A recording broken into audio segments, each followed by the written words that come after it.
তবে যতদিন জগতে থাকি কেবল তোমার ইচ্ছায়। ইচ্ছাময়ের ইচ্ছা ব্যতিরিকে কেউ চলিতে পারে না এ ভূলোকে।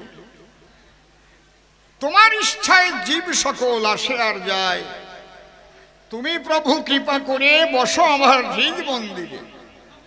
এই নরাধমের এ অধরে যেন তব কৃপার জোরে কৃষ্ণ কথা আলোচনা হয়। বসো, এই বসতি দে। সনাম করিয়া বর্জন এবার নাম ধরিব কৃষ্ণ নারায়ণ।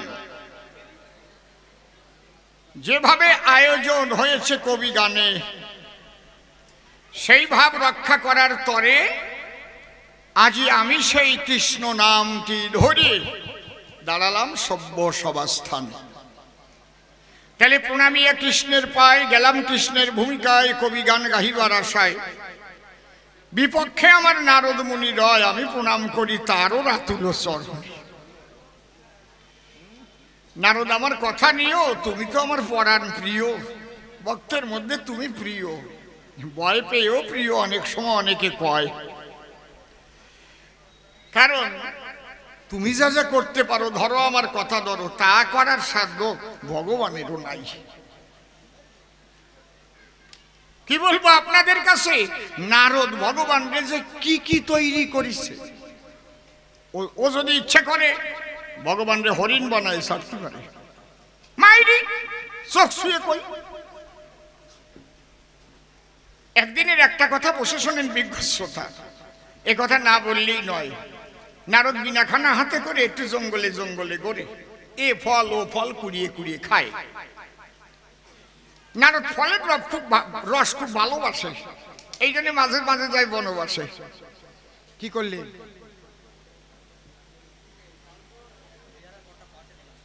হ্যালো, ওই রস আস্বাদনের দায়। ঘুরিতে ঘুরিতে নারদ বনের ভিতরে হঠাৎ এক ব্যাধের ছেলেকে দেখতে পারে। ডাক দিয়ে নারদ কয়, এ ব্যাধের তো নয়, তুই কেন বেড়াস এই বনের মধ্যে ঘুরে? হ্যাঁ, হাতে দেখি ধনুর্বাণ, এইভাবে তুই ঘুরিস কেন? ওই যে ব্যাধের সন্তান বলে নারদের গোচরে, দেখো আমি হাতে আমার ধনুর্বাণ আছে, অনেক সময় পাখি থাকে গাছে, দুই চারটে পাখি মারি, ব্যাগের মধ্যে পাখি ভরি, আর এই জঙ্গলে আমার জাল পাতা আছে। কি হয় বলে, জাল পেতে সন্ধ্যার সময় আসি জাল দেখতে সকালবেলায়। অনেক সময় ওই জালের মধ্যে হরিণও বেরিয়ে যায়, সেই দিন অনেক টাকা হয়। একটা হরিণের দাম কত দেখেন। নারদের বুদ্ধি কেমন। নারদ মনে মনে ভাবে, তাই ঠাকুর তুমি বলিছ, যে যথামাং প্রপদ্যন্তে তাং তথৈব ভজম্যহং মম বর্তানুবর্তন্তে মনুষ্যা পার্থ সর্বস্ব। যে যেভাবে আমাকে ভজন করে সেইভাবে আমি কৃপা করি তারে। তাহলে এইবার একটু প্রমাণ নেব তোমারে। নারদ করে মানা, এই ব্যাধের ছেলে কি এই জঙ্গলে আর জাল পাতিস না কেন? একটা কাজ কর, কথা ধর, আমি তোরে একটা মন্ত্রে এবার দীক্ষা দিতে চাই। আমার মন্ত্র দীক্ষা নিয়ে এই গাছতলায় থাকবি বসিয়া, ওই মন্ত্র জপ করলে পরে একজন আসবে তোর ঠাই। এটা সিদ্ধ বীজ, একদম সরসীজ। তারপরে তারপরে যখন আসবে তোর ধারে, তোরে বলবে, তুমি আমাদের ডাকলে কিসের তরে, কি চাও? তুই বলবি যে আর কিছু চাই না, আমি জাল পাতলেই যেন হরিণ বাঁধে। কি শয়তানি শিখাইতেছে নারদ মুনি। ব্যাধের ছেলে মনে মনে ভাবে, তাই এইরকম বর যদি পাই তাহলে প্রত্যেক রাত্রিতে একটা করে হরিণ পাবো। 6 মাসের ভিতরে পাকা বাড়ি বানাবো, পরের টাকা মারাও লাগবে না, নিজে হরিণ বিক্রি করবো, টাকা পাবো। নারদ যখন করলো মন্ত্রদান, ওই যে ব্যাধের সন্তান গাছতলায় অমনি বসে যায়। যেভাবে ওকে সাধনা শিখাইছিল সেইভাবে যখন ডাকতে লাগলো, সিদ্ধ বীজে টান দিল, স্বয়ং ভগবান এসে সামনে হয়েছে উদয়। গিয়ে তখন পিতবাস ওরে বলে কি চাস? বলে তুমি কে?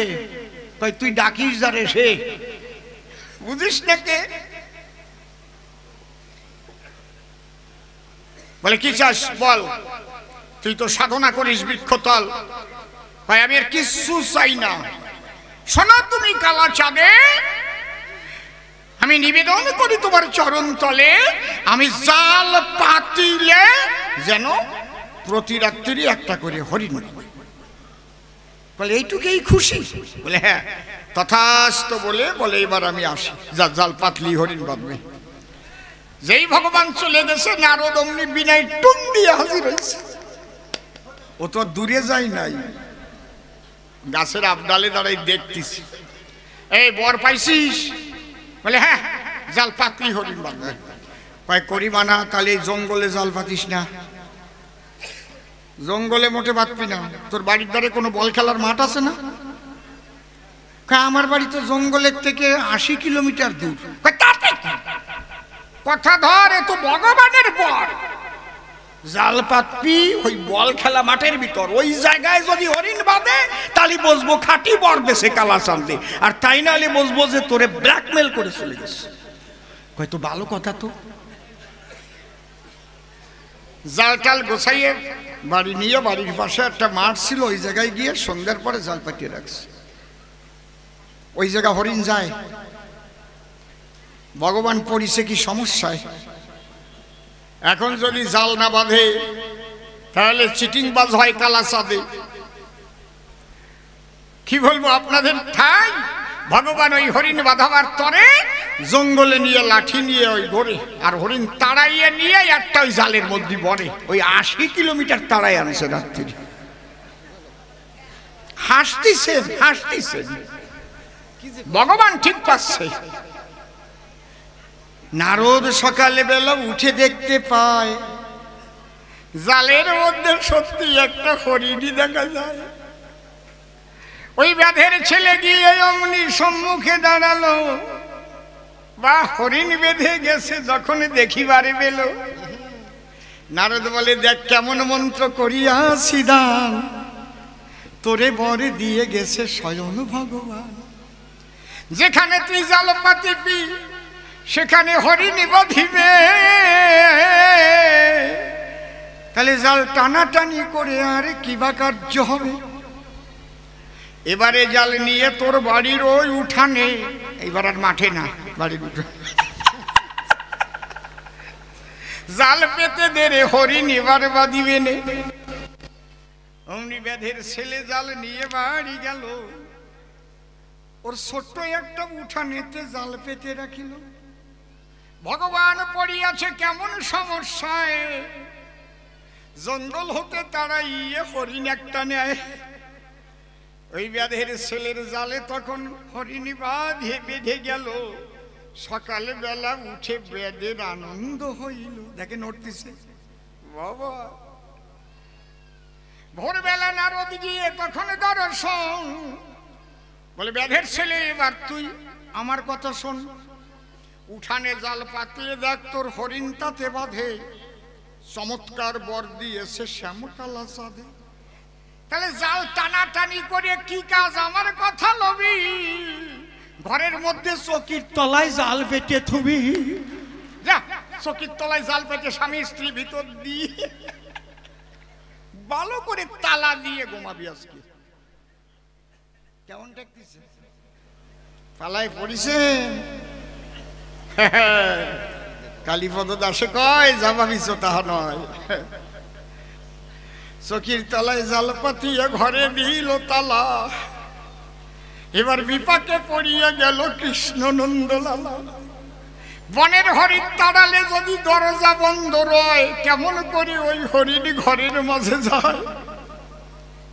ভগবান ভাবে তবে মনে হাসে ভাবো, ভক্ত বংশা পুরাইতে নিজে হরিণ হব। হরিবল হরিবল। ওই চৌকির তলায় জাল পাতা যে ছিল, স্বয়ং ভগবান হরিণ হইয়া জালেতে বাঁধিল। স্বামী স্ত্রী ঘুমাইয়া ঘরের মাঝে রয়, নারদ মুনি বিনা হাতে সকাল বেলায় আরে গাতল গাতল ওরে বাঁধের ছেলে, দেখ দরজা খুলে হরিণ বেঁধেছে কিনা তোর জালে। নারদের সাড়া পেয়ে দরজা খুলে দিল, দেখে চৌকির তলায় জালের মধ্যে হরিণও বাঁধিল। তাকাচ্ছে সে দুটো চোখ দিয়ে যা। নারদ মুনি গিয়ে বলে ঠাকুর দেখো কেমন লাগে। আরে হরিণ হইলে আজি এসে ভক্তের আগে। নারদ বলতেছে শোন, তোর ঘরের দরজা খোলা ছিল না বন্ধ ছিল? বন্ধ, তালা দিয়ে। তো এই অবস্থায় কি জঙ্গলের থেকে ঘরে হরিণ ঢুকে বাঁধতে পারে? বলে তা তো পারে না। তো বাঁধলো কি করি? এইটাই তো চিন্তার বিষয়, এইটা একটা চিন্তার বিষয়।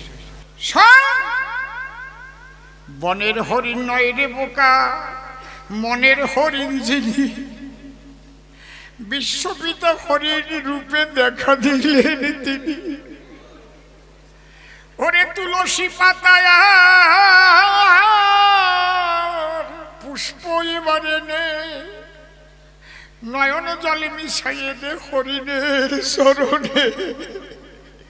কেঁদে বল কেবা এলে তুমি হরিণ বেশে, নিজ মূর্তি ধরো তুমি অগরি শিখেছে। স্বামী স্ত্রী দুজন মিলে যবে পুজো করে, দুই চোখের জল দিল স্বামী স্ত্রী ছেড়ে। দু চোখের জল দিয়ে যখন ডাকিতে লাগিল, ভগবান মূরতি ধরে অমনি দাঁড়াইল। বলে একা এলে কেন তুমি হাতে নিয়ে বাঁশি, একবার বাজাইয়ে বাঁশি আনো স্বয়ং রাই রূপসী। যখন কৃষ্ণ ব্যাধের ঘরে বাঁশি বাজাইল, রাধা এসে কৃষ্ণের ওই বাম ভাগে দাঁড়ালো। চেয়ে দেখেন নারদ মুনির ক্ষমতা কেমন, ব্যাধের ঘরে রাধা কৃষ্ণের ঘটালো মিলন। প্রেমানন্দ সবাই মিলে হরি হরি বলো, সেই নারদার কৃষ্ণের সঙ্গে আজ আলোচনা ভালো। হরিবল হরিবল, জয় রাধে। বসে শোনেন জ্ঞানী গুণী, এর নাম নারদ মুনি। নারদ যদি ইচ্ছা করে ভগবান রে হরিণ তৈরি করায় সারে। নারদ যদি ইচ্ছা করে কেউরে যদি নারদ ধরে তার বিটে দিয়ে ঘুঘু সরে। নারদ যদি ইচ্ছা করে কাউকে দর্শন করাতে পারে প্রাণ গোবিন্দের। এই জন্যে করজোড়ে নারদের চরণে প্রণাম করে দান। অন্তরে আমার আছে ভাবো, তার প্রশ্নের জবাব দেব, এক এক করে দিচ্ছি সমাধান। প্রথম প্রশ্ন করেছে দান, তুমি স্বয়ং ভগবান, তোমার আবার যজ্ঞের কি বা প্রয়োজন? জানে যত যজ্ঞ বিজ্ঞ বিশ্বের সবাই করে তোমার যজ্ঞ, তাই তো? তাহলে তুমি এমন কিসে অনভিজ্ঞ? সেই অভিজ্ঞতা করিতে অর্জন। যজ্ঞের অর্ঘ পাবে কেটা বলো তুমি নন্দের বেটা? আর তোমার মাকে দাড়ি বেত্রাঘাত করে কি কারণ? বলো তুমি নন্দলালা কেন যজ্ঞে রেখেছো দাড়ি পালা? রাধা কেন ধুলাতে পতন?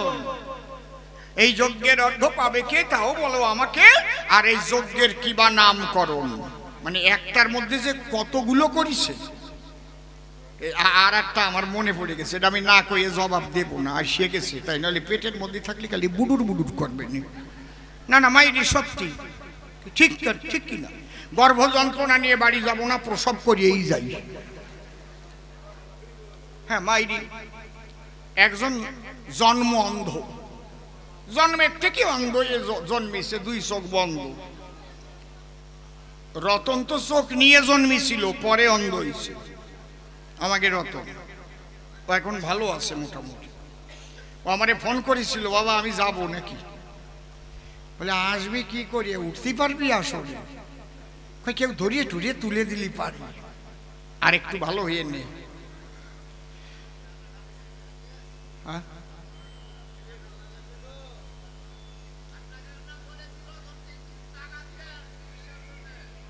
উফ আমি কত দিছি আপনি জানেন? তাহলে আর কি 1,20,000। আরে এর মধ্যে এই কথা কোন, কেন আমি একটা সাধু মানুষ না? ও আসলে আপনার কাছে আরো ভিক্ষা চাবানে কিছু? হ্যাঁ, ওইটা না। তাহলে আমি বলছি শোনেন ভক্তবৃন্দ, আমি যে কথা বলছি সে হচ্ছে জন্ম অন্ধ। তা ও ভগবানের সাধনায় বসে গেছে, এমন ভাবে সাধনা করে ভগবান থাকতে পারে না। আর গোলকপুরে ওর সামনে আসছে, এসে গেছি প্রাণ গোবিন্দ, তুই তো এক জন্ম অন্ধ, কি চাস আমার পাশ? আমি যা চাবো তাই দিবা তো? বলে দেবো, কিন্তু বর একটাই দেবো, 2-3টে দিতে পারবো না। জন্ম অন্ধ মনে ভাবে এতদিন সাধনার পরে দেখা দিয়ে একটা বর দিয়ে চলে যাবে। অন্তরে আছে ভাবো, এক বরের ভিতরে 14 বর ঢুকোই দেব।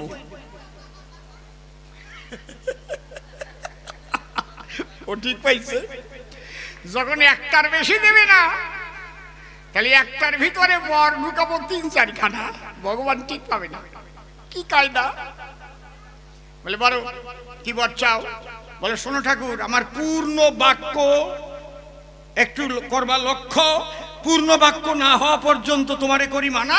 তুমি যেন তথাস্থ বলে বসে না, কারণ তোমার তথাস্থ বলার অভ্যাস তো তথাস্থ, তুমি হবা ভারী ব্যস্ত।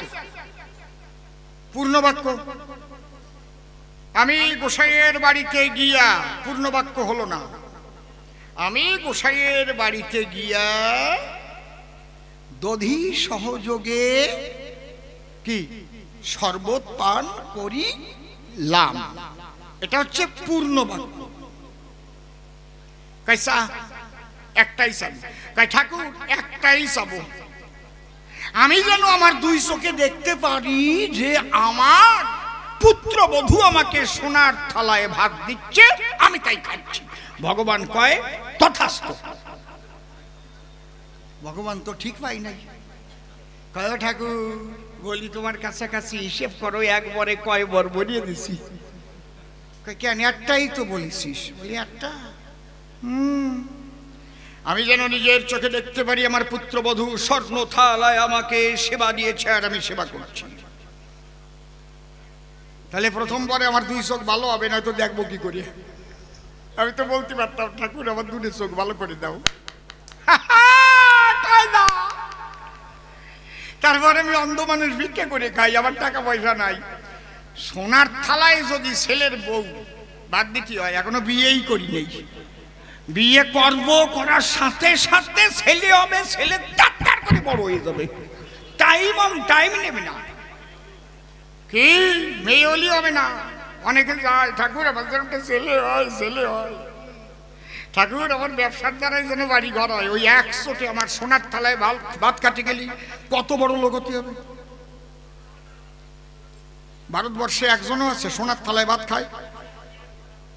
বলে কৃষ্ণ কেলে সোনা, ওরে শালার কানা, এ তো একটার ভিতরে বর কয়খানা? আমি তো আগে ঠিক পাই নাই কেলে সোনা।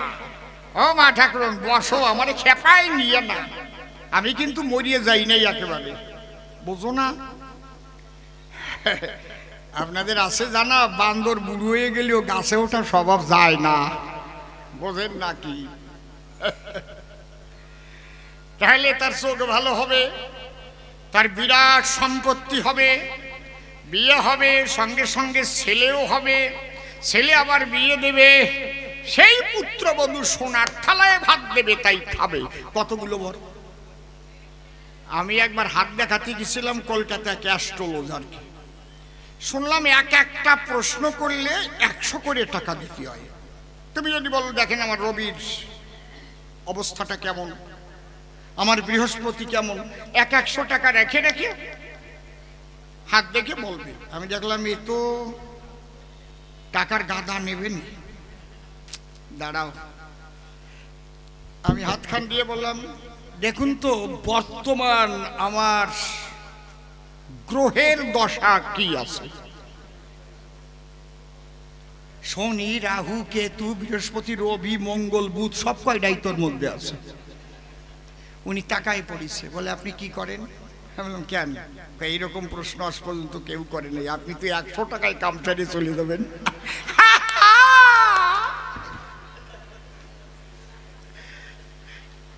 হাত দিয়ে বলছি, দেখুন আমার বর্তমান গ্রহের পরিস্থিতি কি।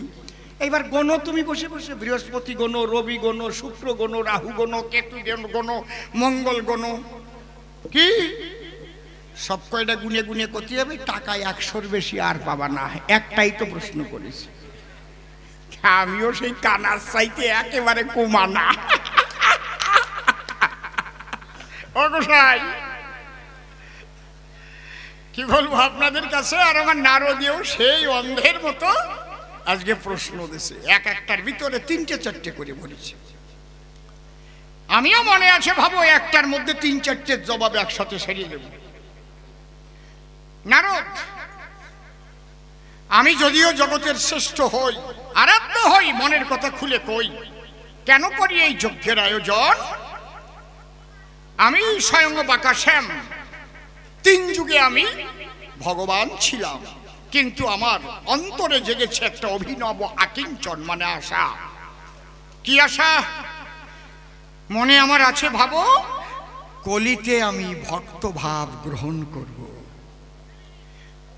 ভগবান বেশ আমি করিয়া বর্জন, ভক্ত ভাব গ্রহণ করিতে বাসনা আছে আমার চিতে, ভক্ত হইয়া যাইয়া কলিতে প্রেমানন্দে কর্ম হরি নাম সংকীর্তন। নারদ, এই ভক্ত যদি হতে হয় তাহলে কি থাকলে তারে ভক্ত কয়? কি থাকলে? ধন থাকলে তারে ধনী কয়, ভক্তি থাকলে সে ভক্ত হয়। নারদ, আমার তোর ভক্তি নাই, আমি হচ্ছি সর্বশক্তিমান স্বয়ং ভগবান। তাহলে ভক্তি সম্পদ এটা হচ্ছে ভক্তের হৃদয়ে পরিপূর্ণ নয়। সেই ভক্তি পেতে গেলে, ভক্তের কৃপা না হইলে এই ত্রিলোকে কেউ ভক্তি পায় না, ব্রহ্মারত নয়। তাই মনে মনে আছে ভাবো, আজ এই প্রভাস তীরে ভক্তি মিলন, ভক্ত মিলন যজ্ঞ করব। এখানে হবে যত ভক্তের আগমন, নিয়ে ভক্তের চরণ ধুলি প্রেমানন্দে হরি বলি, আমি ভক্ত হয়ে নবদ্বীপে করব অবতার। জয় রাধে। শোনো মা, কায়দার পালা। ভক্তি কোনো দোকানে কিনবার পাবা? কত কও? তাহলে এই ভারতবর্ষের বড় লোক তো অনেকেই আছে, টাকা পয়সা নিয়ে যত দোকানির কাছে, দাও আমারে 5 কোটি টাকার ভক্তি দাও, হবে? তাহলে এই ভক্তি কোনো দোকানে নাই, এই ভক্তি একমাত্র আমরা ভক্তের নিকটেই পাই। সেই ভক্ত সঙ্গ ছাড়া আমি কৃষ্ণ মনচোরা বিবেচনা করে দেখলাম ভক্তি আমার পাবার উপায় নাই।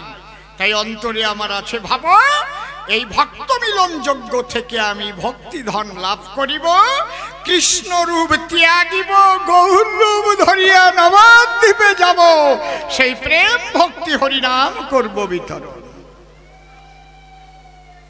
এইবার কথা আছে, ভক্তি আমি পাবো কার কাছে? হরিনাম শুনলে পরে অনেকেরই তো চোখের জল ঝরে, ভক্ত বলে আমরা জড়ায়ে ধরি তারে। ভক্তের মধ্যে আছে ক্লাসিফিকেশন, মানে শ্রেণীভেদ। মূলত সাধুগুরু বৈষ্ণব যারা ভক্তকে 2 ভাগে ভাগ করেছে, তারা খুব লক্ষ্য করে শুনবেন। 2 ভাগ কেমন? ভক্ত অনেক আছে, অনেক রকমের, তার মধ্যে প্রধানত 2 ভাগে ভাগ করা হয়। যেমন আগে পাস করাকে 3 ভাগে ভাগ করত, first division, second division, third division. তার একটা মার্কসের রেশিও ছিল, যে 60% মার্কস পেলে সে ফার্স্ট ডিভিশন, তাই তো? আর 45% পেলে সেকেন্ড ডিভিশন, তার নিচে যদি পায় তাহলে থার্ড ডিভিশন পায়। তাহলে 45, 46, 47, 48, 49, 50, 51, 52, 53, 54, 55, 56, 57, 58, 59 পর্যন্তই কিন্তু সেকেন্ড ডিভিশন, তাই তো? তাহলে 3টে ডিভিশন, যেমন ভক্তের 2টো ডিভিশন তেমন। কেমন? একটা হৈতুকি আর একটা অহৈতুকি, এক কথায় কাজ ছাড়া। হৈতুকি কারে কয়? যারা পার্থিব জগতের কিছু আকাঙ্ক্ষায় করে শ্রীহরি ভজন বা গোবিন্দ ভজন বা শ্রীগুরু ভজন। যদি কারো বড় মেয়ে থাকে ঘরে, হয়তো গেল গুরুর গোচরে, বাবা একটু কৃপা করো আমারে, যেন 1 বছরের ভিতরে মেয়েটার বিয়ে হয়ে যায়। কান্নাকাটি করে, রাখ রে মা রাখ, হবে হবে। কীর্তনের আসরে যাইয়া কেউ বলে কান্দিয়া কান্দিয়া যে 19 বছর বিয়ে করিয়া আমার সন্তান হয় না ঘরে। সাধুগুরু বৈষ্ণব যারা কৃপা করেন আপনারা, যেন একটা সুসন্তান আমি পাই 1 বছরের ভিতরে। যদি আমি সুসন্তান পাই, বলে গেলাম এই বৈষ্ণবদের ঠাই মনে আছে, ভাবো আগামী বছর এখানে আমি 10,000 টাকা দেব। আছে না? এটাকে বলে হইতুকি ভক্ত। এই কমে গেছে, কুমাস কেন বারবার? তাহলে একে হইতুকি ভক্ত কয়। জাগতিক ধনের আশায় যারা করে শ্রীহরি শ্রীগোবিন্দ কিংবা গুরু ভজন। আর অহৈতুকি ভক্ত কারে বলে? এই জাগতিক জগতের সবকিছু তাকে দিলে তাতে মুগ্ধ হয় না তার মন। সে শুধু কাঁদে বসে, আমার প্রাণ গোবিন্দ কবে আসে আসে। ওই গোবিন্দকে পাবার আসে সাধুগুরু বৈষ্ণবের কাছে ঘুরিয়ে বেড়ায়। ওরে সে কি বলে?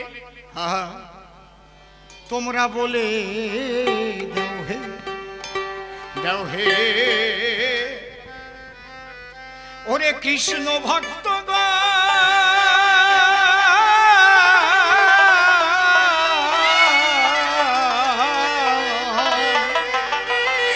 কবে আমার তাপিত প্রাণ জুড়াবে।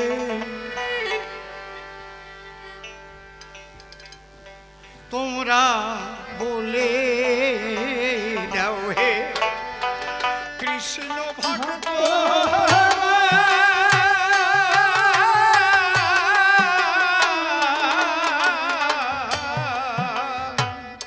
কবে আমার তাপিত প্রাণ জুড়াবে।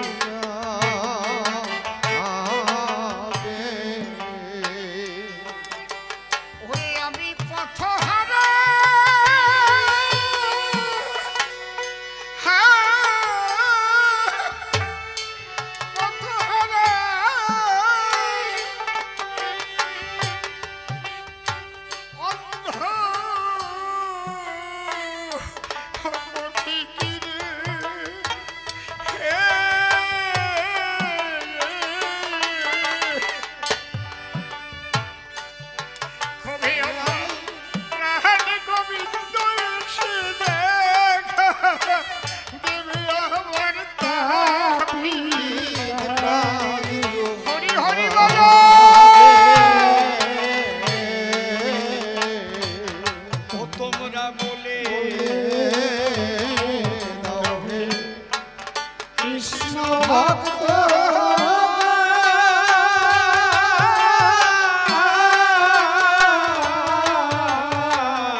অভিলাষিতা শূন্য জ্ঞান কর্মদানাবৃতম আনুকূল্যেন কৃষ্ণানুশীলনং ভক্তির উত্তমা। তাকে আপনি সম্পদ দেন, যদি বলেন তুমি কৃষ্ণ নাম ছেড়ে দাও, তোমাকে আমি সম্পদে বহু সম্পদের মালিক বানিয়ে দেব, সে বলবে আমি কিছুই চাই না, আমি শুধু চাই আমার প্রাণ গোবিন্দ। হরি হরি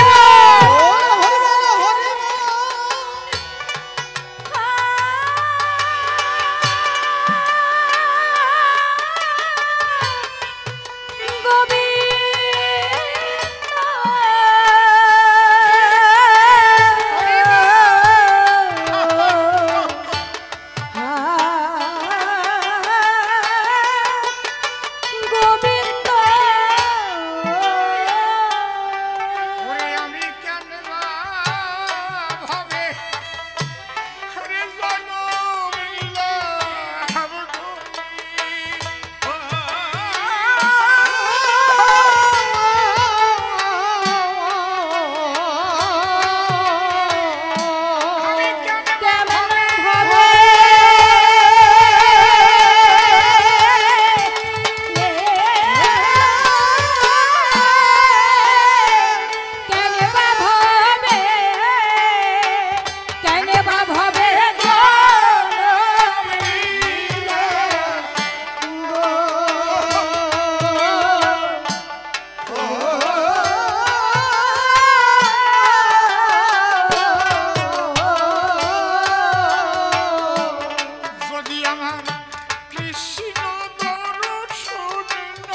এই অহৈতুকী প্রেমের প্রেমিক যারা, শুধু ভক্ত সঙ্গ চাহে তারা, আর করে তারা হরিনাম কীর্তন।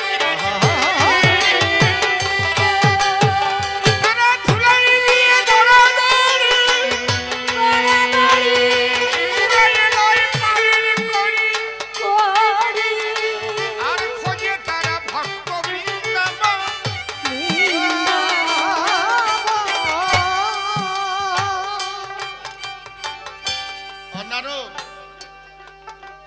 দাড়িপালা ওই জন্যই রেখেছি বাবা। নারদ তুমি অন্তরেতে দেখো একটু ভেবে, তোমার মতো বহু ভক্ত এখানে আসে। আমি দাড়িপালাই ওজন করব, আমার ইচ্ছা তাই। দেখো পাল্লার এক পাশে একটা পদ্ম ফুল রেখেছি, অন্য কিছু নাই। ওই পদ্ম ফুলটা কেন রেখেছি জান? ওই পদ্মের জন্ম কোথায় শোনো দিয়ে মন। একদিন নিত্য গোলকে বসে আছে রাধা আর মদন মোহন। রাধারানী ডেকে বলে, বলো কমলাক্ষী, চরণ যুগল আমরা কিসের পরে রাখি? তখন দৈব যোগে রাধা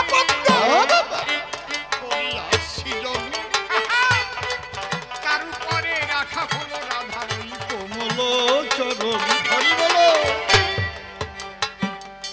এই পদ্ম একটা পার্শ্বে দিয়েছি, দেখো তুমি ভেবে, ওই পদ্মের ওজনের সমান সমান যার ওজন হবে সেই তো পাবে পাদ্য অর্ঘ। যোগ্য হলে শেষ, আমি তার ভাবকান্তি বিলাস নেব স্বয়ং ঋষিকে।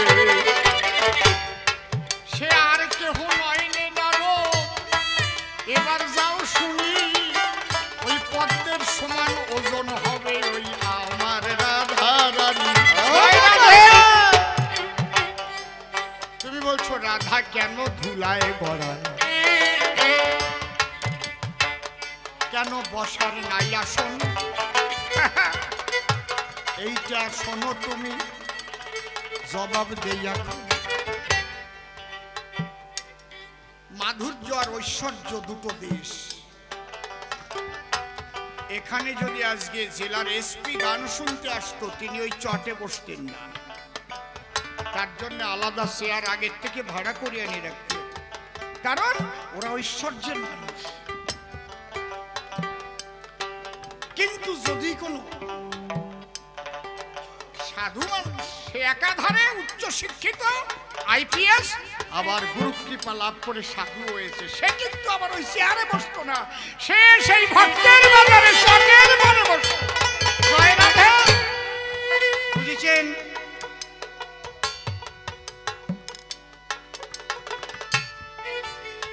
সমস্ত রাজনৈতিক নেতা যারা, তারা এসেই আপনার এই হরিনামের আসরে গড়াগড়ি দেবে না, দেবে? চেয়ার যদি একটু খারাপ হয়, তাই কি যে কবে তোকে ওই জায়গায় গেলাম, একটু ভালো চেয়ার আপনি বললেন। যখন একটু প্রেমের বাতাস লাগবে কারো গা, একমাত্র সেই মানুষ ঐশ্বর্য ভুলে ধুলাতে লুটায়। আমার রাধা রানী ঐশ্বর্যের শিরোমণি, তাই ধুলাতে লুটালো। একবার জয় রাধে গোবিন্দ বলে।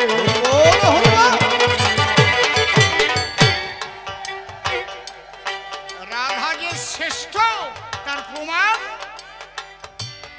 ওইটাই তার প্রমাণ। রাধা ধুলায় লুটাচ্ছে, সবাই পারে পারে।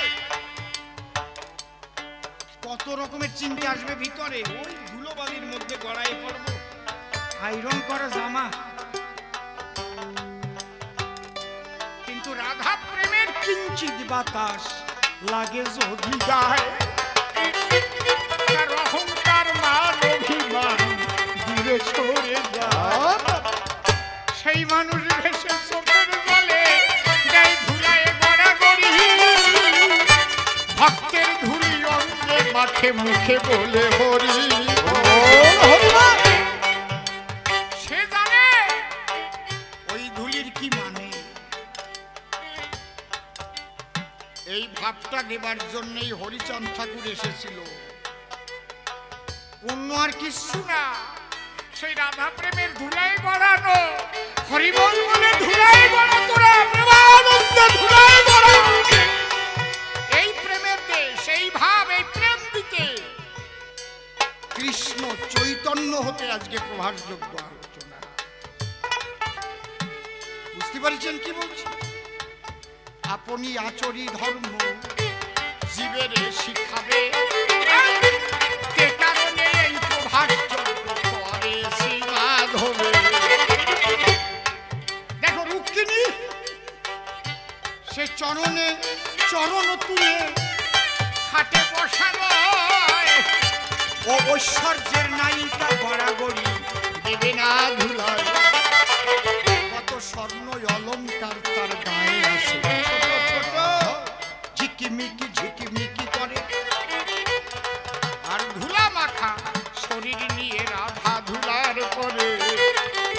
মনে রেখো না, কোনদিন রুক্মিণী কৃষ্ণের সঙ্গে পূজা তো পাবে না, রাধা রানী পূজা পাবে শোনো ভক্ত।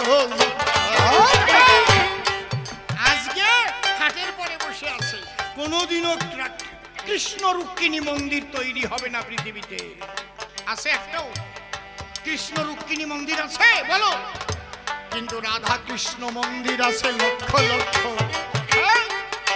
এই মাধুর্য প্রেমের দায়, এই জন্য সেই প্রেমের অধিকারী ধুলাতে লুকায়। সবাই দেখবেন কোন কোন বাড়ির স্ত্রী বলে, শোনো তুমি আমার এই সোনার অলংকার দেওয়ার না দাও, 2 পাঁচ তুলসীর মালা দিও, আর বাড়ি একটা তুলসীর পিড়ি করে দিয়ে যদি পারো ছোট্ট একটা রাধা গোবিন্দের মন্দির মনে করে দিও। আর কিছু চাই নাই আমি, এইটুকু আমায় দিলে তাতেই আমি খুশি হব। তোমার চরণ আমি ভালো খেতে চাইব না, পড়তে চাইব না, শুধু মনে আছে ভাবো আমি রাধা গোবিন্দের ভোগ লাগাইয়ে একটু প্রসাদ পাবো। কোন কোন বাড়ির স্ত্রী বলছে এসব ভালো লাগে না, একটু সোনা দানা না হলে বাইরে বেরোনো যায় না। এই যে ঐশ্বর্য আর মাধুর্য দুটোর দুটো কার্য দেখেছেন, এখানেই রুক্মিণী এখানেই রাধারানী। এই জন্য নারদ শুনে যাও, তুমি মনে মনে যত বড় ভক্ত হও, কৃষ্ণের পাশে তোমারে রেখে কেউ পূজা করবে না। যে ধুলায় গড়ায় সেই পূজা পায়, বলে গেলাম তাই। একবার রাধা কৃষ্ণ প্রেমানন্দে হরি হরি বল, হরি বল সবাই। তাহলে এই যজ্ঞ করি কেন? ভালো করে শোনো, আমি 3 যুগে আছি, স্বয়ং সর্বশক্তিমান। তুমি যে গীতা খান ধরে ধরে দিলে সমাধান, তোমার কথা ঠিক, একটু ঠিক না। সর্বধর্মান পরিত্যাজ্যং মামেকং শরণং ব্রজ অহং তাং সর্বপাপেভ্যো মোক্ষয়িষ্যামি পাশুচ। আমার অনেক কথা, কিন্তু আমি আজকে যে কথা বলছি ওই সব কথার অনেক উপরের কথা বলতেছি। আমি মনে করি ভাবনা ভগবানের রবনা, ভক্ত হতে আমার আকিঞ্চন। প্রভাশক্তি নারে এসে আমি কৃষ্ণ কৃতবাসে করেছি তাই যজ্ঞের আয়োজন। যজ্ঞেতে এসেছে কারা দেখো, ওই যে ভক্ত যারা মনে মনে আসে আমার ভাবো। দাড়ি পাল্লাই তুলে নিয়ে বিচার বিবেচনা করি আমি তাদের অর্ঘ এবার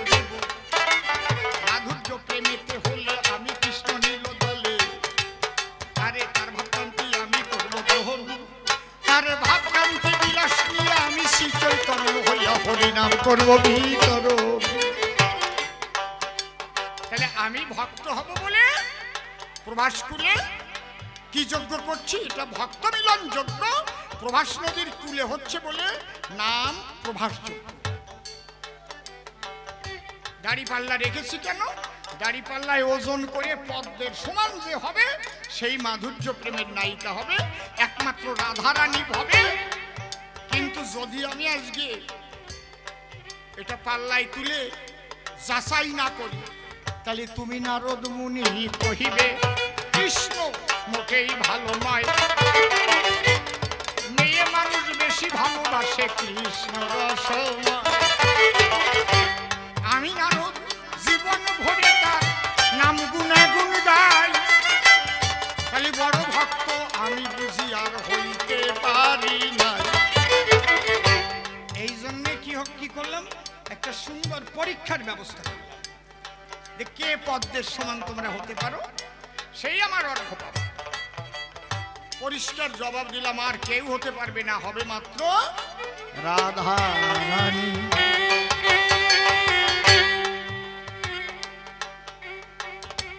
নিগুণ ব্রজ রসে, নিগুণ ব্রজ রসে ডুবে থাকো না,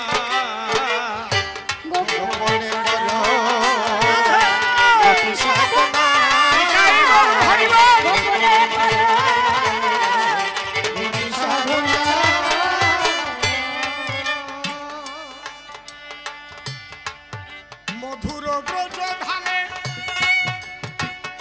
পঞ্চপ্রেমে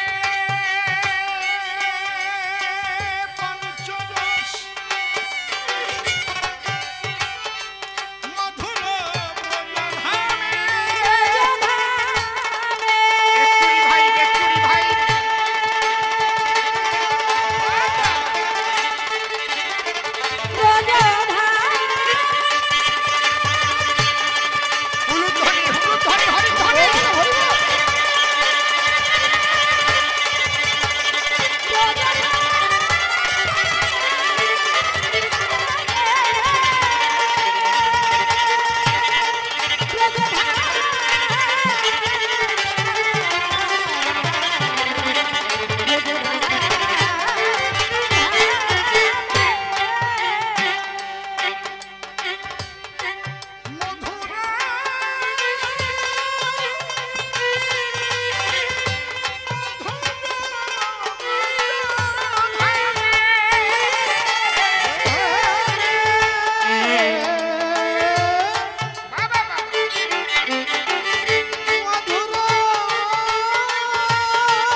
নিষ্কামে ব্রজ ভাই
বাকি আছে মারে কেন দাড়ি মারে ঠিক তো নাকি আর আমার উপর বড় কে শুনবা আমার উপর বড় কে বা সম্মদিয়ে সেই তত্ত্ব তোমার কাছে করিব বর্ণন আমার চাইতে নাম বড় নামের চাইতে আমার ভক্ত বড় হয় পারো যদি ভক্তের ধুলি নারদ মেখো তোমার গায়ে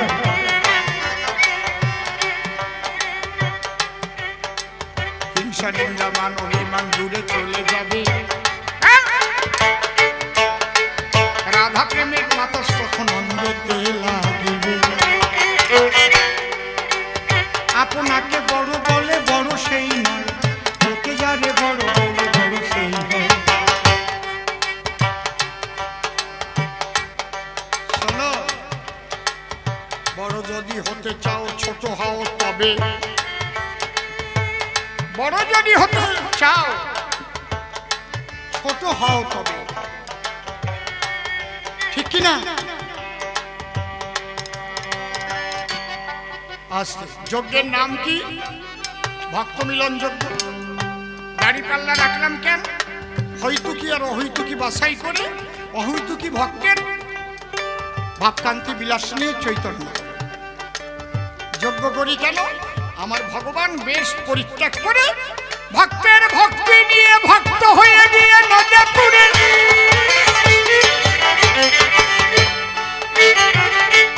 আমি নাম প্রেমে বিতরিব বেহালাটা একটু কমাও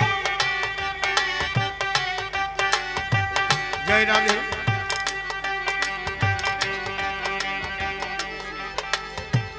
আসতে শোনো এবার মাকে কেন দাঁড়িয়ে আমার মা এটা তো একটা অন্যায় কথা তাই না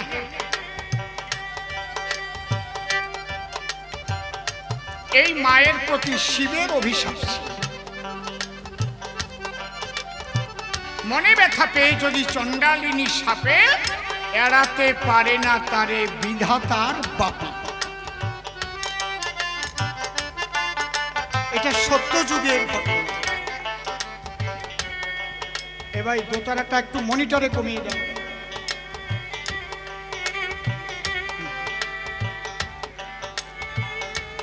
সত্য যুগে আমার এই মায়ের নাম ছিল দেবাহুতি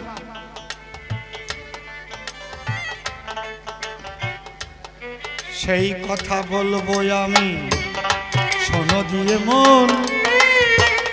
একবার ঋষিরা করেছিল ব্রহ্মযজ্ঞের আয়োজন।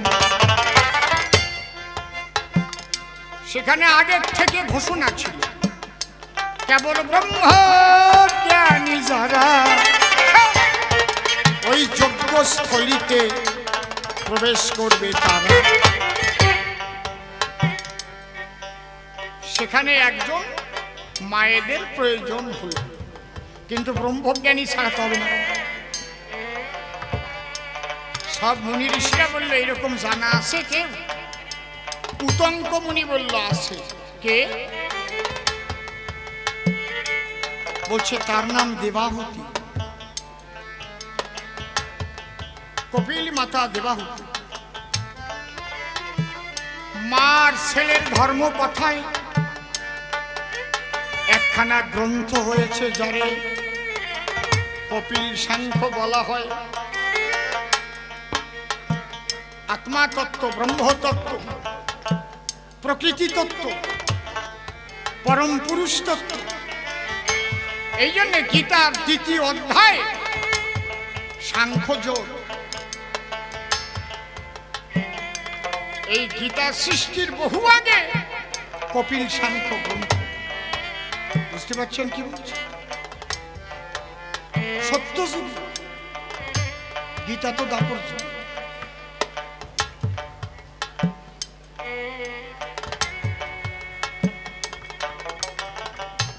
তখন সবাই গিয়ে দেবাহুতিকে আসলো নিয়ে।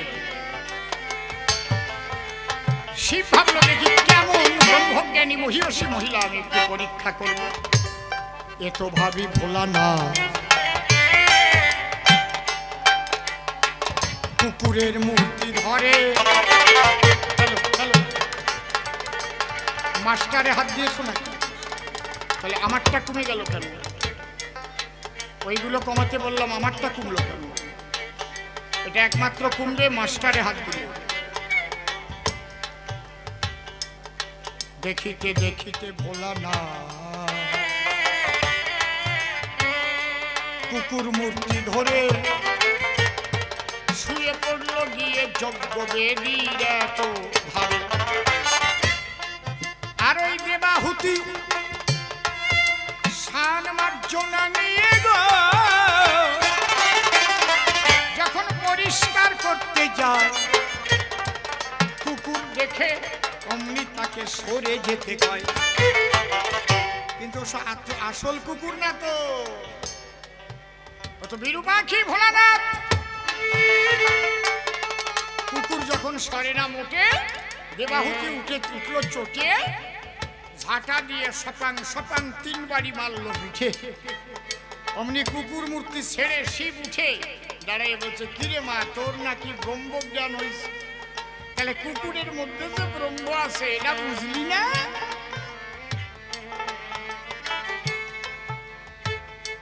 তুই যে অপরাধ করলি মা গো। দেরি হয়ে গেছে, দেখ না রে তুই ভেবে, তোর সুকর্মের জন্য স্বয়ং ভগবান তোর ছেলে। আর 3টি বাড়ি দিল্লি আমার মা গো,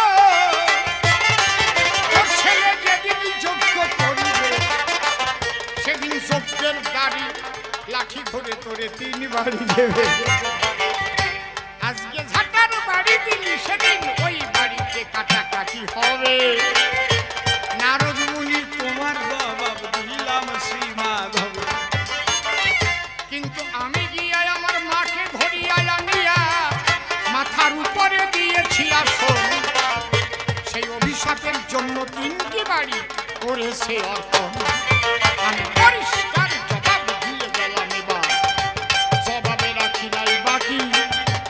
এইবার সত্য একটা কথা আজও বলে রাখি, এসে গেছে থালায় এই সভা তলা, সবাই জানে তাই। ভিক্ষার দ্বারায় অনুষ্ঠান চলে, নিজস্ব কিছু নাই। সকলের সহযোগিতায় এই বৃন্দাবন হয় যে রচনা। এই অনুষ্ঠান গান যেন কোনোদিন বন্ধ হয় না। আসবে যাবে কত মানুষ, কিন্তু এই বৃন্দাবনে থাকিবে ভক্তবৃন্দ এখানে এসে পরমানন্দ পাবে। তাই যে যা পারেন কথা ধরেন, করিবেন দান। আসরেতে এসে গেছে ভিক্ষার থালাটা,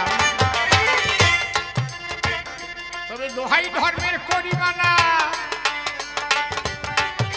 খুচরা পয়সাটা দেবেন না, অন্তত চেষ্টা করবেন দিতে একটু নোট কয়েকখানা। একটা চা খেতে গেলেও তো এখন 10 টাকা নেয়, একটা চায়ের দামও যদি না দেন কেমন তবে হয়। ভগবানকে একটু ভালো খাবার খাওয়াইতে গেলে অন্তত 100 টাকার একখানা নোট দিব, তাতে কিছু হতে পারে। তাই নিবেদন করি একটু কাগজপত্রে হাত দেবেন না, সেন যত নরনারী। কমিটি থেকে আপনারা ভিক্ষার ঝোলা নিয়া ভিক্ষা করেন এবার ওই আসরের মধ্যে দিয়া।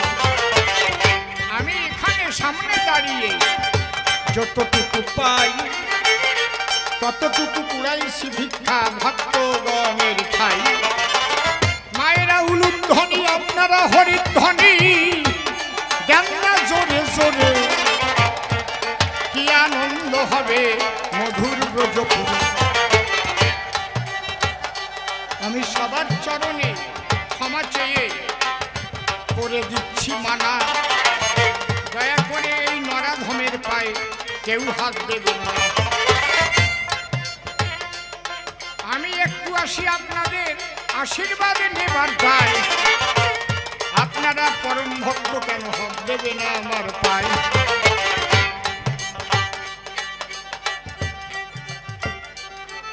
আচ্ছা 10 টাকা 20 টাকা কয়েকখানা পেলাম গো,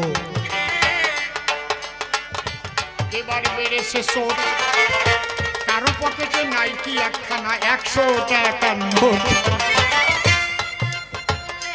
500 টাকার নোটগুলো কোথায় চলে গেল, তার 2-4 খানা দিলে পরে আরো হতো ভালো। অন্তর দিয়া দেখি ভেবে তার মধ্যে কি কি প্রশ্ন করা যায় উত্থাপন। আমি হচ্ছি নারদ মুনি, হাতে নিয়ে বীণা খানি, কৃষ্ণ নাম করি সদা উচ্চারণ।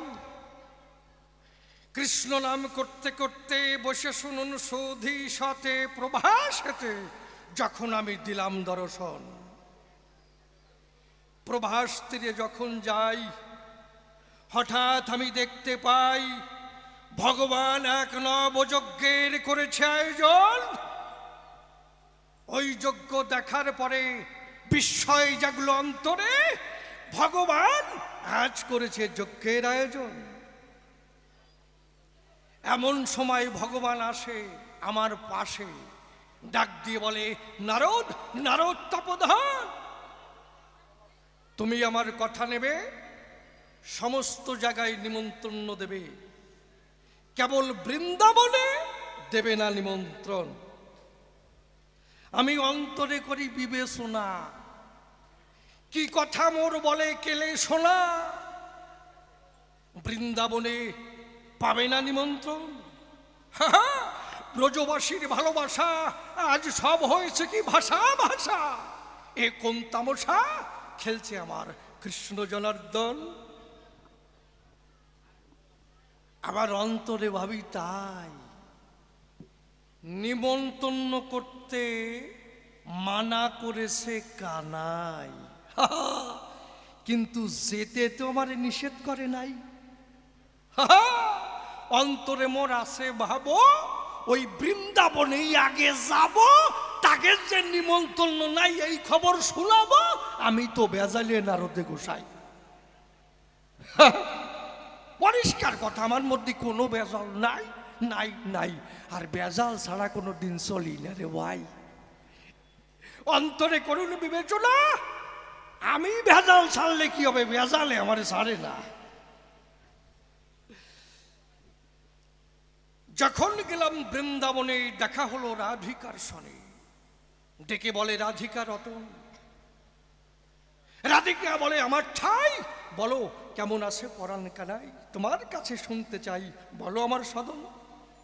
আমি করলাম বর্ণনা, কাজটা বেশি ভালো না।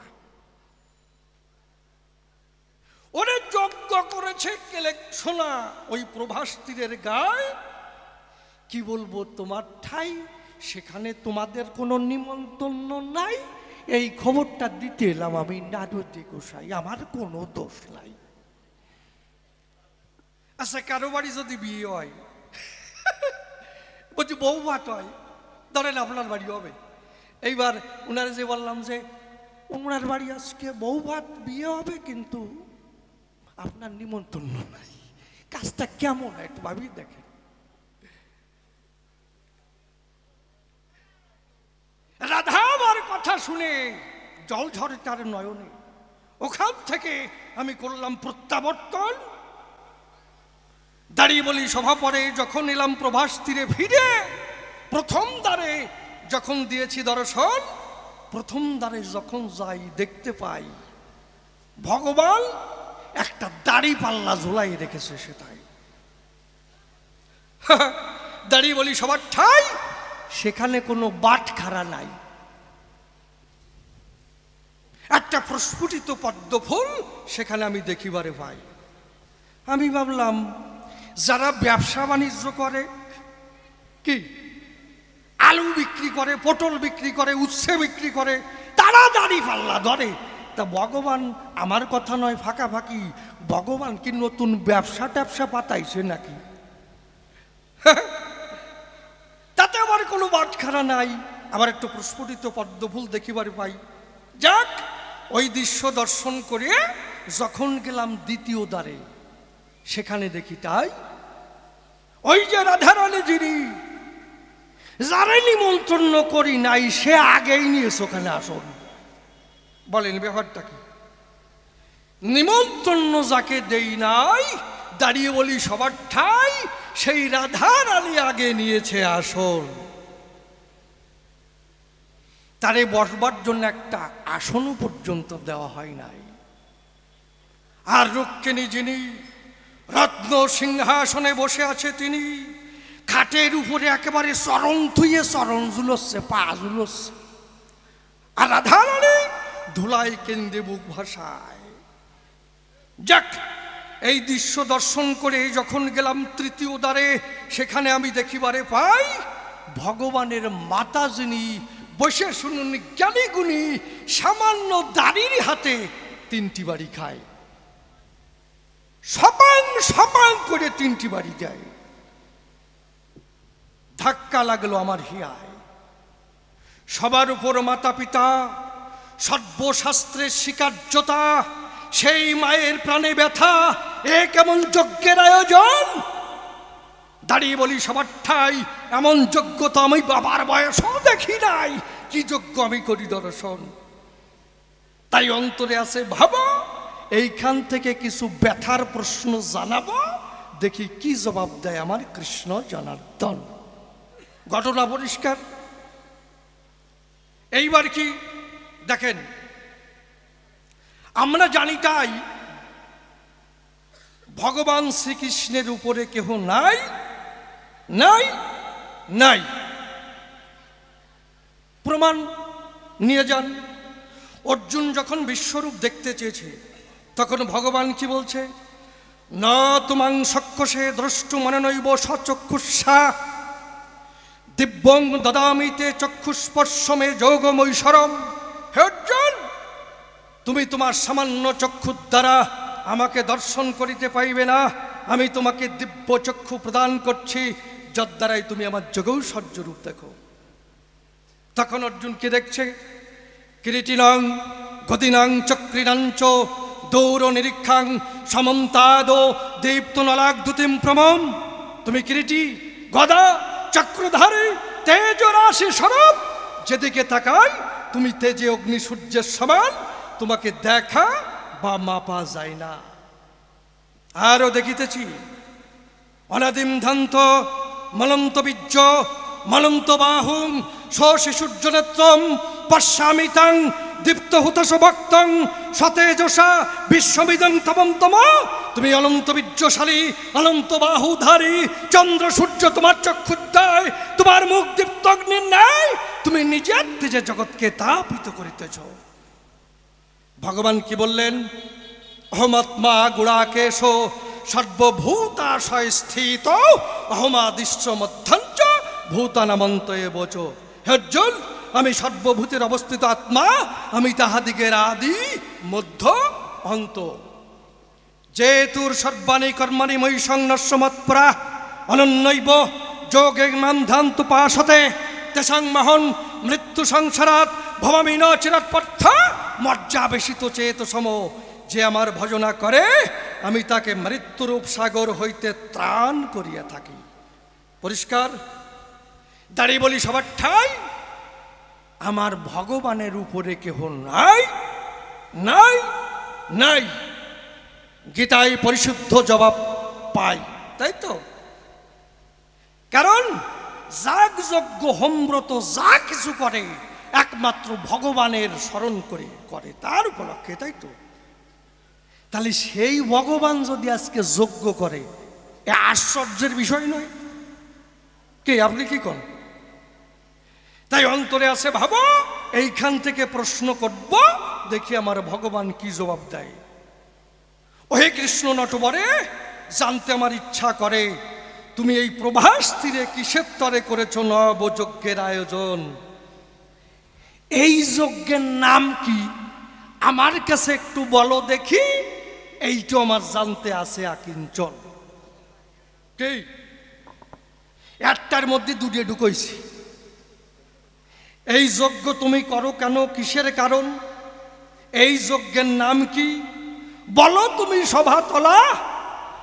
এই যজ্ঞে কেন রেখেছ দাড়ি পাল্লা, ইহাই বা কেন দেখা যায়? এই দাড়ি পাল্লার অর্থ ব্যাখ্যা করিয়া বুঝাইয়ে দাও আমার ধারে। এই আর একখানা প্রশ্ন দাঁড়িলাম তোমার রাঙ্গা পায়। এই প্রশ্ন গেল হইয়ে কার্যলাই সে কথা কইয়ে, আর একখানা প্রশ্ন আমি করি উত্থাপন। ওই যে বলেছি ফুটবে, তোমার উপরে কেউ নাই, নাই, নাই। তাহলে যদি কেউ যজ্ঞ যাগ যজ্ঞ যাই করে একমাত্র তোমার উপলক্ষে করে, তাই তো বাবা? তারপরে যজ্ঞের অর্ঘ্য তোমার শ্রীপাদ পদ্মে করে অর্পণ। বলো তুমি সভাপাশে আজই এসে যজ্ঞের শেষে অর্ঘ্য কাহার শ্রীপাদ পদ্মে করবে অর্পণ? তোমার উপর বড় কেবা, আমার একটু বুঝাইয়ে দেবা। এই বড় আর ছোটর জবাব আজ তুমি দিয়ে যাবা। নিশ্চয়ই তোমার উপরে কেউ বড় আছে, তাই নয়? নইলে যজ্ঞের অর্ঘ্য কার শ্রীপাদ পদ্মে দিবা, পরিষ্কার করে বুঝাইয়ে দেবা। যাক, এ প্রশ্ন গেল হয়ে কার্য নাই সে কথা কই। আর একখানা প্রশ্ন আমি করি উত্থাপন। কি? সবার উপর মাতা পিতা সর্বশাস্ত্রের স্বীকার্যতা, সেই মায়ের প্রাণে দিয়ে ব্যথা, এ যজ্ঞের কোন কারণ? তাহলে তোমার মাতা কেন মারি খেলো, এইটা একটু বলা ভালো। কেন তোমার মাতা 3টি বাড়ি খায়? এই মারিখার মধ্যে কোন তত্ত্ব আছে, কোন মাহাত্ম্য আছে, এইটাও বলো আমার সাধন। পরিষ্কার, আমার প্রশ্নে কোনো ভেজাল নাই। কিন্তু যে কলে বাদাইছি আজকে, কাজ সারা হয়ে যাবে না, ভগবানের কাজ হয়ে যাবে না। তবে ভগবান আসলে মানুষ, মানে আমি তো নারদ ঋষি নাকি বাবা, আমার কথাবার্তা বেশি একটা ভালো হবে না। মানে গল্প একটা মনে পড়ে গেছে, আপনারা কি বলেন? বলবো? আমার গল্প তো বেশি একটা ভালো হয় না। তারপরে যদি কন যে শালাটাকে জুতোর বাড়ি মার, কি বলবো? কি বলেন?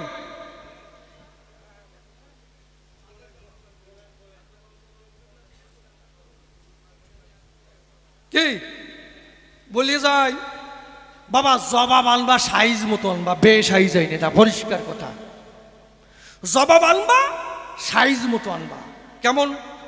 তিনসুরা মারাত্মক শয়তান, সাংঘাতিক শয়তান, অসম্ভব শয়তান। ওরা রাজার ফল বাগানে ঢুকে ফল চুরি করে খাইছে। এখন পাহারাদারদের কাছে ধরা পড়ে গেছে। ওই তিনসুরারে পিঠ মোড়া করে বাধা করে নিয়ে চলে আসছে। রাজা মহাশয়, কি এই তিনসুরা আপনার ফল বাগানে ঢুকে ফল চুরি করে খায়? উচিত শিক্ষা দাও এদের গায়ে। বলে অবশ্যই দেব। শোনো, ওই তিনজনকে ডেকে বলছে, শোনো, তোমরা ফল চুরি করে খাইছো? বলে না রাজামশাই, না চাইয়ে খাইছি। না চাইয়ে খালি চুরি করা হয় না। তো শোন, তোরা তিনজন ওই ফল বাগানে যাবি, তিনজন তিন দিকে যাবি, কারো সঙ্গে যেন কারো দেখা হয় না। আর এক একটা ফল নিজের পছন্দ অনুসারে আনবি। যদি আমার পছন্দ হয় তাহলে তোদের খেতে বলবো, খাবি। আর যদি পছন্দ না হয় তাহলে নিম্ন দাঁত দিয়ে যাবে। পরিষ্কার কথা, এর মধ্যে কোনো ভেজাল নাই। তাই ওর মধ্যে মারাত্মক একজন শয়তান। ও বনের মধ্যে গিয়ে ভাবছে, শালা যদি ফল একটা নেই, যদি পছন্দ না হয় তাহলে তো মুখ দিয়ে যাবে না, নিম্ন দাঁত দিয়ে যাবে। তাহলে এমন একটা ফল নেব যাতে যদি পেছন দাঁত দিয়ে দেয় তাহলে যাতে কোনো অসুবিধে না হয়। ও কি করছে, ছোট্ট একটা আঙ্গুর ফল, পাকা পাকা আঙ্গুর ফল ওই টেনেছে, নিয়ে নাচতে নাচতে গেছে। রাজামশাই, কি এনেছ? এই যে আঙ্গুর ফল। বলে নট পছন্দ।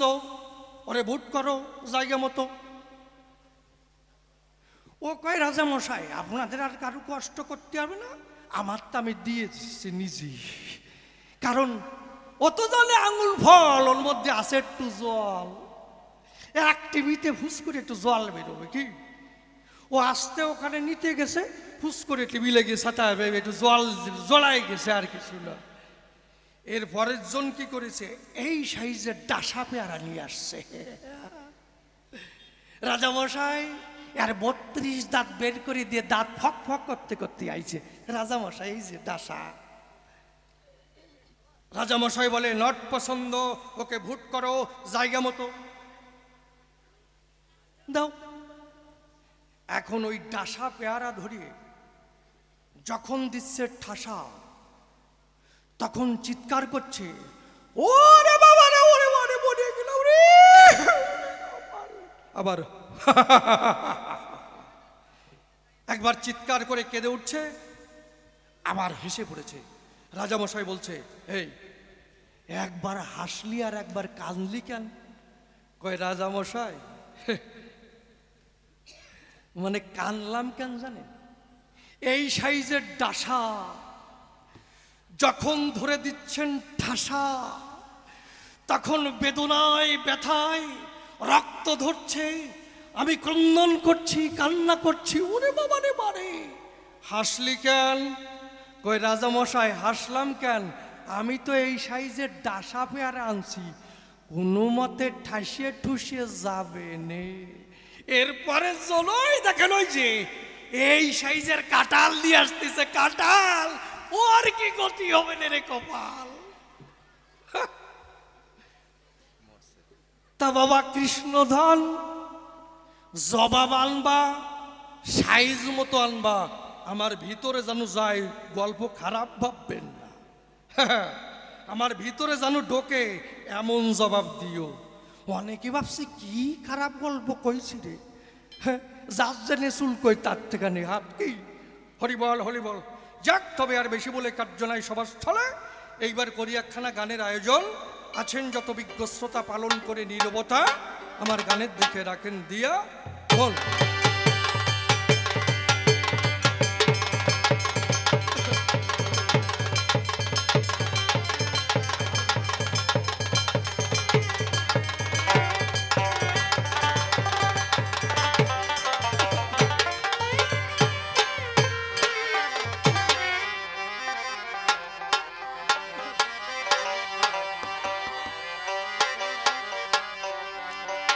ও তুমি যখন যাহা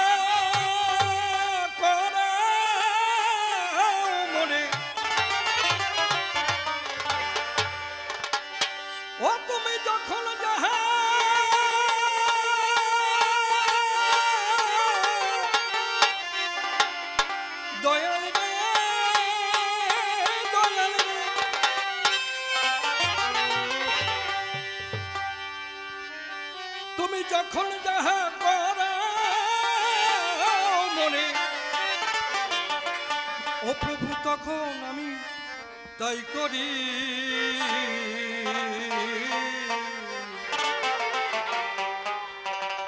তোমার হাতের পুতুল হইয়া নাচি ও দয়াল হরি, তোমার হাতের পুতুল হয়ে নাচি ও দয়াল হরি, তোমার হাতের পুতুল হয়ে নাচি ও দয়াল হরি।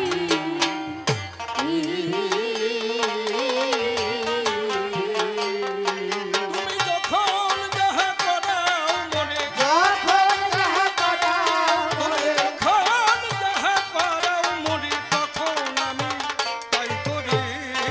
হাতের পুতুল হয়ে নাচি ও দয়াল হরি, তোমার হাতের পুতুল হয়ে নাচি ও দয়াল হরি।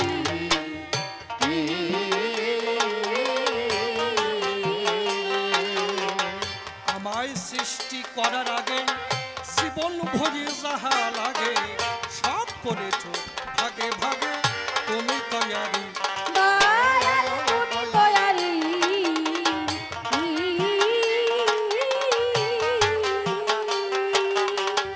আমায় সৃষ্টি করার আগে জীবন ভরি যাহা লাগে সব করেছ ভাগে ভাগে, তুমি তৈয়ারি। ও দয়াল তুমি দয়ালি।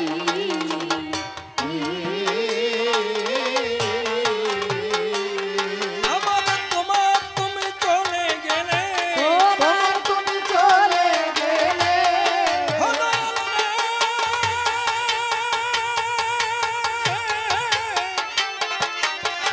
বন্ধ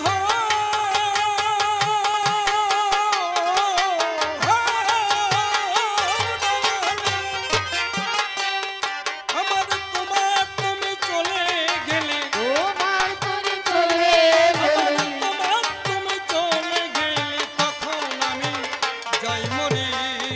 হাতের পুতুল হয়ে নাচি ও দয়াল হরি, তোমার হাতের পুতুল হয়ে নাচি ও দয়াল হরি।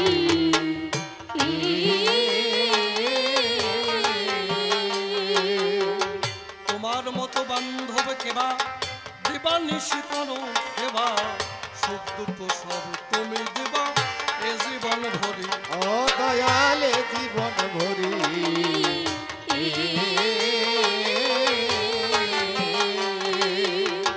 তোমার মতো বান্ধব কেবা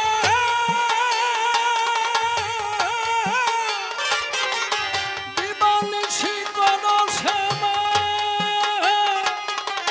সুখ দুঃখ সব তুমি দিবা এ জীবন ভরি। দয়ালে জীবন ভরি।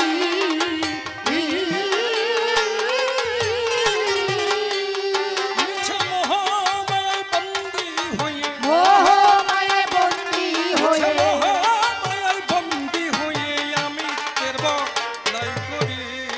হাতের পুতুল হয়ে নাচি ও দয়াল হরি, তোমার হাতের পুতুল হয়ে নাচি ও দয়াল হরি।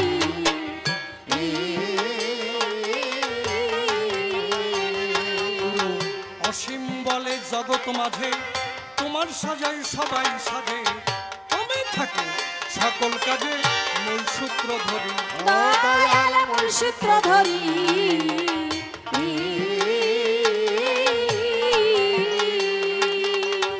অসীম বলে জগৎ মাঝে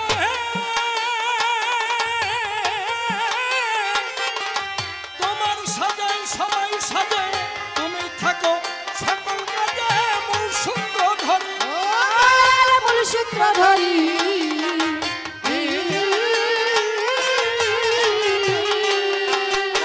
ভাবে সাজাইছো মোরে, যেভাবে সাজাইছ মোরে, ভাবে সাজাইছো মোরে, ভাবে রাখি অজি বনভনি। হাতের পুতুল হয়ে নাচি ও দয়াল হরি, তোমার হাতের পুতুল হয়ে নাচি ও দয়াল হরি।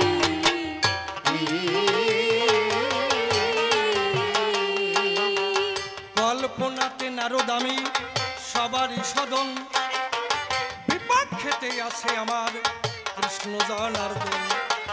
যেভাবে প্রশ্ন করলেন আজি সবার ঠাই, বাবা তোমার কাছে জানিবার চাই।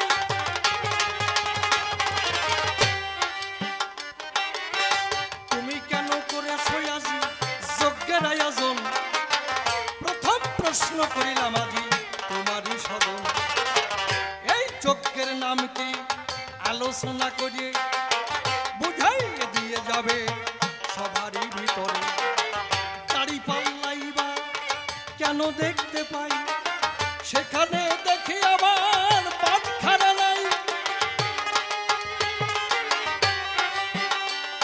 একটা প্রস্ফুটিত পদ্ম ফুল দেখিবারে পাই, দাড়ি পাল্লা দেখে আমি বিস্ময় মেলে যাই।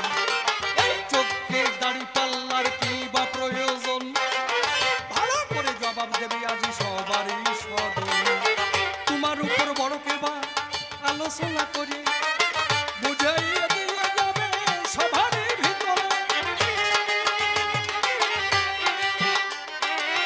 যাক যজ্ঞ হোমরত যাইবা করে, যজ্ঞের শেষে অর্ঘ ধরে যায় তোমার ধারে। যজ্ঞের শেষে অর্ঘ ধরে তুমি দেবে কার পায়?